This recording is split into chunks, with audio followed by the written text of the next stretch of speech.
Hey friends, this is day 27, but we are doing catch up. So we're going to actually be reading day 25. So let's start off this with Psalms chapter 15. It says, Yahweh, who shall dwell in your sanctuary? Who shall live on your holy hill? He who walks blamelessly and does what is right, and speaks truth in his heart. He who doesn't slander with his tongue, nor does evil to his friend, nor casts slurs against his fellow man, whose eyes is a vile man is despised, in whose eyes a vile man is despised, but who honors those who fear Yahweh. He who keeps an oath, even when it hurts, and doesn't change. He who doesn't lend out his money for usury, nor take a bribe against the innocent. He who does these things shall never be shaken. All right, now we're going to move on to our Old Testament reading.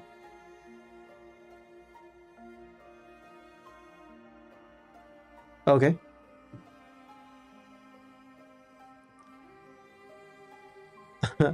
I'm sorry. I meant we were going to move to our New Testament reading. What did I just say that? All right, move to our New Testament reading. Matthew chapter 17. When they came to the multitude, a man came to him, kneeling down to him, saying, Lord, have mercy on my son, for he is epileptic and suffers grievously, for he often falls into the fire and often into the water. So I brought him to your disciples, and they could not cure him. Jesus answered, faithless and perverse generation, how long will I be with you? How long will I bear with you? Bring him here to me.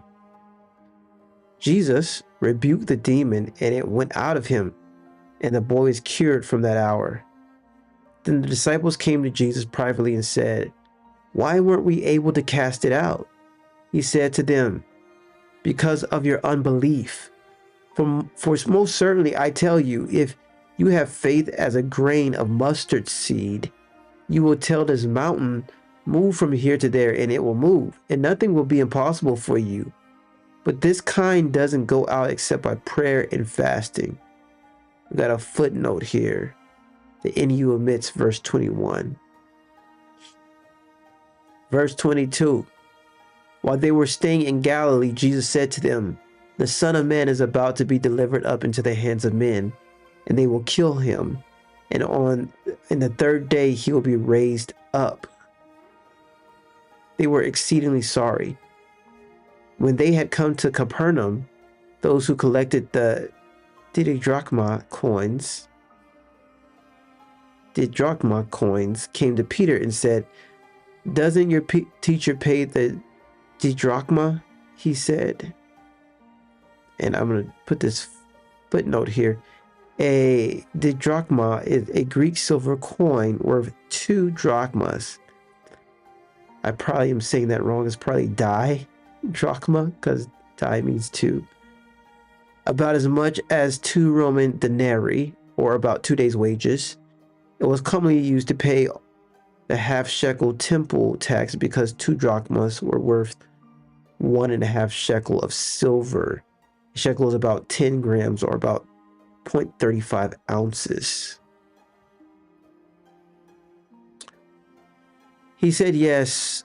When he came into the house, Jesus anticipated him, saying, what do you think, Simon? From whom do the kings of earth receive toll or tribute? From their children or from strangers?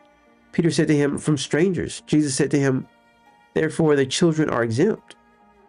But lest we cause them to stumble, go to the sea, cast a hook, and take up the first fish that comes up. When you have opened his mouth, you will find a stater coin. Take that and give it to them for me and you. Here's a footnote. A stater is a silver coin equivalent to 4 Attic, or 2 Alexandrian drachmas, or a Jewish shekel. Just exactly enough to cover the half-shekel temple tax for 2 people. A shekel is about 10 grams, or about 0.35 ounces, usually in the form of a silver coin. All right. So, reading that, Jesus performed miracle way to pay taxes. He went fishing. There's a lot of packed into that, but we can't explain it right now. We're gonna be reading through this. Matthew chapter 18. Let's get to it.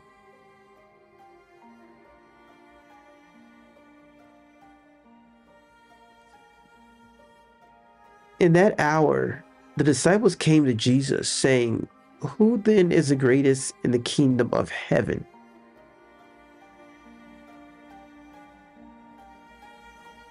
Jesus called a little child to himself and set him in the middle of them, and said, "Most certainly I tell you, unless you turn and become as little children, you will in no way enter the kingdom of heaven. Whoever therefore humbles himself as this little child is the greatest in the kingdom of heaven. Whoever receives one such a little child in my name receives me. But whoever causes one of these little ones who believes in me to stumble, it would be better for him if a huge millstone were hung around his neck and that he were sunk in the depths of the sea.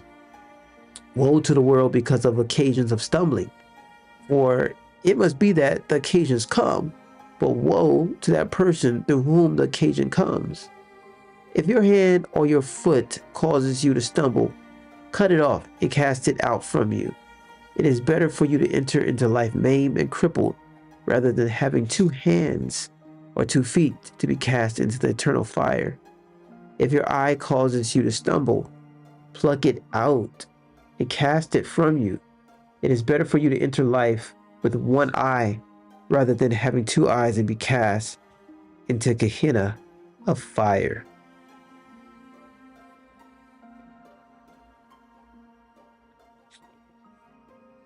Genesis chapter 49. Jacob called to his sons and said, "Gather yourselves together that I may tell you that which will happen to you in the days to come."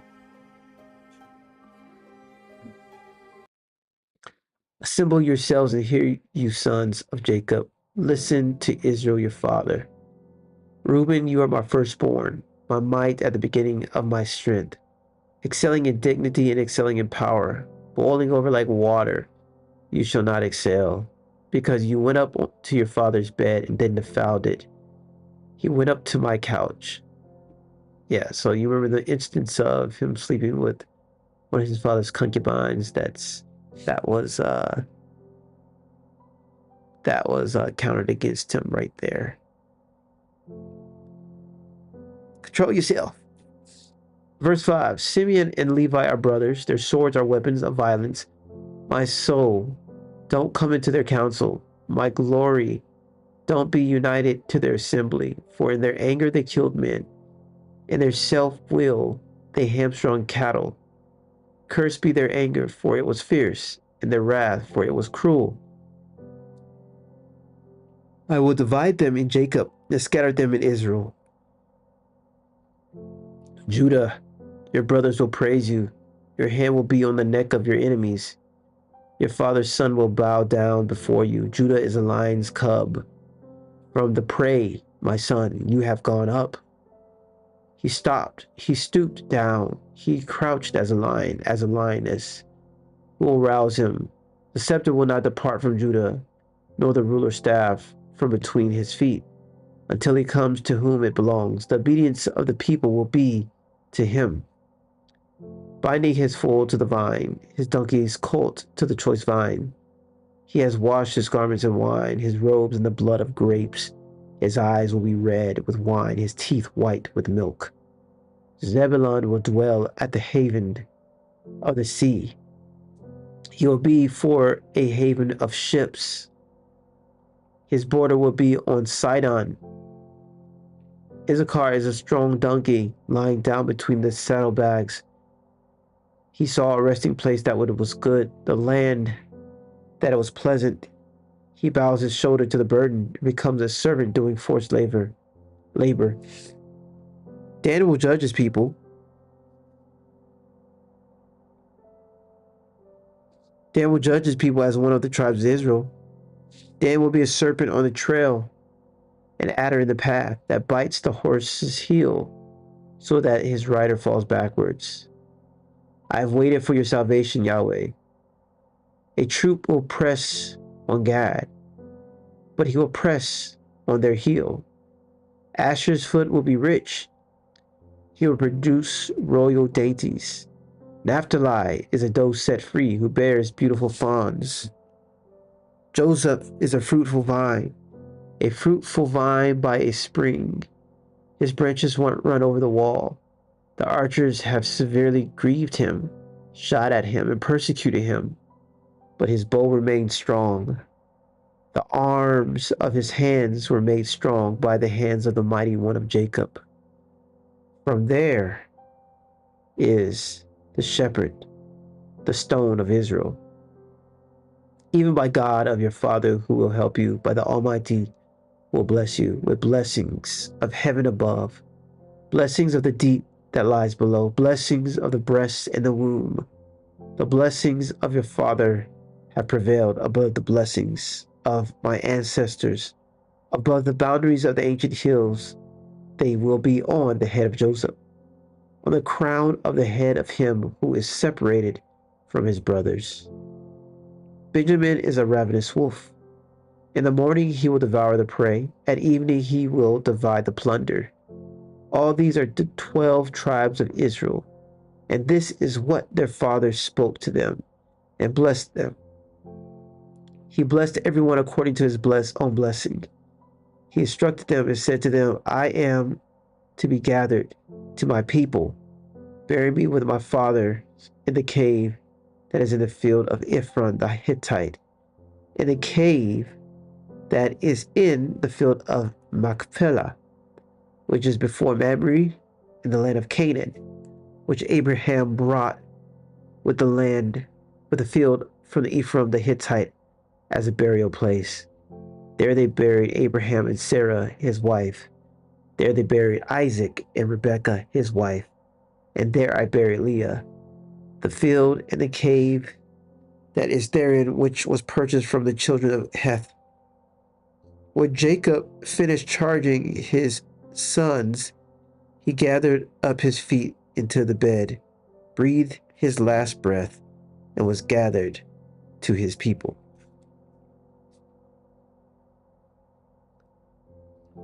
That was quite a blessing. Now we're going to chapter 50. Joseph fell on his father's face, wept on him, and kissed him. Joseph commanded his servants, the physicians, to embalm his father, and the physicians embalmed Israel. 40 days were used for him. For that is how many days it takes to embalm. The Egyptians wept for Israel for 70 days. When the days of weeping for him were past, Joseph spoke to Pharaoh's staff, saying, If now I have found favor in your eyes, please speak in the ears of Pharaoh, saying, My father made me swear, saying, Behold, I am dying. Bury me in my grave, which I have dug for myself in the land of Canaan. Now therefore please let me go up and bury my father, and I will come again. Pharaoh said, Go up and bury your father, just like he made you swear. Joseph went up to bury his father, and with him went up all the servants of Pharaoh, the elders of his house, all the elders of the land of Egypt, all the house of Joseph his brothers, in his father's house. Only their little ones, their flocks, and their herds they left in the land of Goshen. Both chariots and horsemen went up with him. It was a very great company. They came to the threshing floor of Atad, which is beyond the Jordan, and there they lamented with a very great and severe lamentation. He mourned for his father 7 days. When the inhabitants of the land, the Canaanites, saw the mourning in the floor of Atad, they said, This is a grievous mourning by the Egyptians. Therefore its name was called Abel Mizraim, which beyond the Jordan. His sons did to him as he commanded them. For his sons carried him into the land of Canaan and buried him in the cave of the field of Machpelah, which Abraham brought with the field as a possession for burial site from Ephron the Hittite near Mamre. Joseph returned into Egypt, he and his brothers, and all that went up with him to bury his father. After he had buried his father, when Joseph's brothers saw that their father was dead, they said, "It may be that Joseph will hate us and will fully pay us back for all the evil in which we did to him." They sent a message to Joseph saying, "Your father commanded before he died, saying, 'You shall tell Joseph, now please forgive the disobedience of your brothers and their sin, because they did evil to you. Now please forgive their disobedience, the disobedience of the servants of God, of the God of your father.'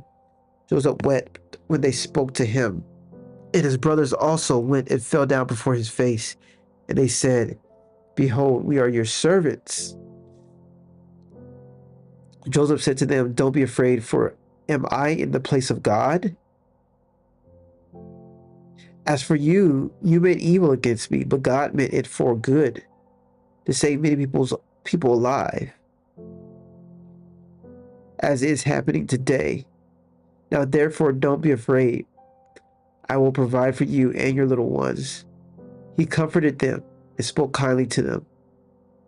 Joseph lived in Egypt, he and his father's house. Joseph lived 110 years. Joseph saw Ephraim's children to the third generation. The children also of Machir, the son of Manasseh, were born to Joseph's knees. Joseph said to his brothers, 'I am dying, but God will surely visit you and bring you up out of this land to the land which he swore to Abraham, to Isaac, and to Jacob.' Joseph took an oath for the children of Israel, saying, 'God will surely visit you, and you shall carry up my bones from here.' So Joseph died, being 110 years old, and they embalmed him, and he was put in a coffin in Egypt." All right, that finishes this reading for today. You know, when we talk about suffering, when we talk about why did God allow those brothers to sell Joseph into slavery, and then all the other stuff that happened to Joseph in his life, where Potiphar's wife lied on him and he ended up in a dungeon, that's not fun. But through that stuff, Joseph stayed faithful and understood that God was with him and watching him. And so I think it's pretty amazing how God is, he doesn't exclude himself from our suffering. He actually enters in with us in suffering. And in some cases, I believe that can build a person to have a greater relationship. And some people, it drives them away, but for others, it drives them closer. All right, guys, I will see you in the next reading of day, because we did this one right here, 25. See you in day 26. All right.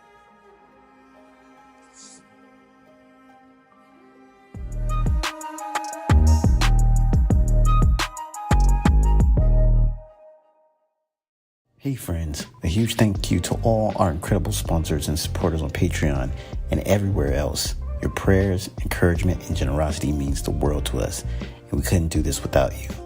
Want to be a part of the journey? Join our studio family today and help us create even more awesome content. Just head over to www.patreon.com/MikeSolo. Let's make something amazing together.